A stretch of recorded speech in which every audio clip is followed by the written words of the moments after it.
Hey guys, Yugioh here, coming at you today with a free cards that have somewhat sparked some controversy in the last couple of days over forums and stuff like that, and different groups on Facebook and stuff like that. One of them is a card coming out in Starter Deck 2013. The other two are two cards that have just been announced in the Judgment of the Light booster set, which comes out after Lord Attack and Galaxy.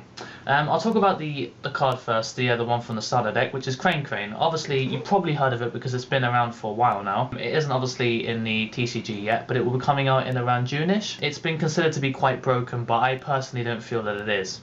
When this card is normal summoned, you can target one level 3 monster in your graveyard and special summon that target, but its effects are negated. Obviously, this card is level 3 as well, so you special summon a level 3 from your graveyard, and then you go into an Xyz, and then you can do some shenanigans. People are saying that's broken. It's like, okay, take my deck for example. I play Agents, okay? I have 3 Venus, that's level 3. I have 2 Spirit Reaper, that's 5 now. I have the 2 Tour Guides, a Night Assailant, so that's 8 targets already, and I think there's a couple other targets in there as well. Would I play this card? Probably not. Simply because cards that need to be reliant on the graveyard and to be set up in a certain way have never been very successful. Obviously you're going to compare it to something like the Breed Dragon and Junk Synchron, but actually they're tuners. So you're using a tuner monster which has an effect which can special summon a non-tuner from your graveyard, and then you can synchro into something big. And obviously the Breed Dragon, you can actually get a level 4, and level 4s are actually really good. You know, you can get a Wind level 4 and then you can go into Lightning Chidori with it, so it's a really good card.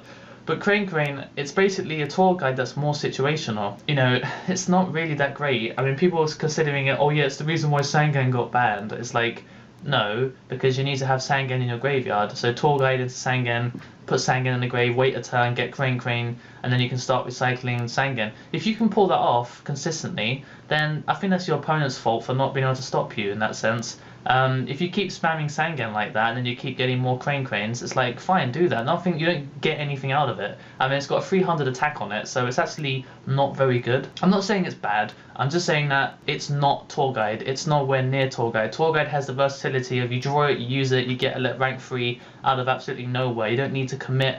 You don't have to create the field, you have to create the graveyard so that you can use the card. Tour Guide just works straight out of the box. It's that simple.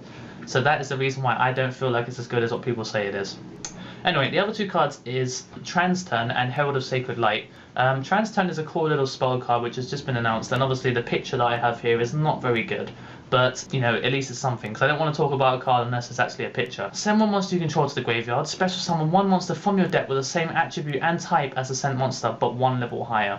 And you can only activate 1 per turn. The way that it's worded, send one monster you control to the graveyard. Tokens can't be sent to the graveyard. It means that you can't use a token. When it first announced it, it was basically just tribute one monster, so that's what everyone thought. So I was thinking, oh my god, I can get my Gauze token, activate Transturn, tribute it, and then summon Archlord Christia or Hyperion. So that would be a really easy way to do that. But you can't send a token to the grave, so you can't use tokens. So it means that you have to actually commit proper resources to the field before you can use this card. So actually this card itself is actually really good. I like it because it's a card that Konami created that isn't broken. It's actually really balanced because you're actually using a card in your hand. It's actually a -1 because you're tributing one card to get another card. So it's actually really balanced, and I think that's really great, and it's going to open up a lot of opportunities for decks and old decks and new decks to play this card and actually go up in ranks and stuff like that. Obviously, stuff like Inzektors don't need it because they have Insect Invitation, but apart from that deck, every other deck has a benefit from this card basically. Not every single one. I mean, you can use Hieratics, but of course it doesn't tribute, so you don't get to summon a dragon. But you do get to use, get to tribute Nepfit, and you get to summon a Sue or a Tefnuit or something. So that's really great. So there's a lot of different things you can do, and that's what card design should be about. It should be putting in generic cards like this which actually make people think. And there's not enough of these cards anymore, and I think it's really great that they're starting to make a card like this and thinking about that sort of thing. And the last card is one that I personally thought was quite interesting when I first read it, was Herald of Sacred Light. Another very bad card picture here, but it's the best that we've got right now. 2 level 2 monsters, it's got 1000 defense and 600 attack. You can attach 1 Xyz material from this card to target 1 monster in your graveyard to add that target to your hand, and then shuffle 1 card from your hand into the deck. You can only use the effect of Herald of Sacred Light once per turn.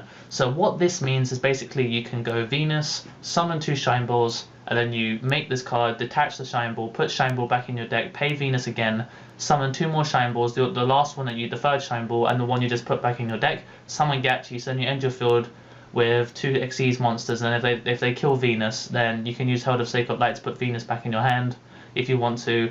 But basically, the cool thing about it is that it's very, very generic in the sense that you can actually play it in stuff like Mermails, because you can go Diva, Diva, Diva Infantry, make this card, get back a Megalo, or you can use it in Prophecy to use the Spellbook Magician to Xyz into this card, get back Priestess, because Priestess is always a really annoying card to get back from the graveyard. You can obviously use Spellbook of Life, but if you start running too many of them, it gets really inconsistent. So being able to recycle the card back and then be able to put stuff, because Prophecies get so much advantage from their field spell, and they're obviously going to get that Judgment card that's going to give them ridiculous amounts of advantage. Putting a card back in your hand into the deck is nothing to them. They just get Priestess back, and then they still have 3 spellbooks to reveal to summon it.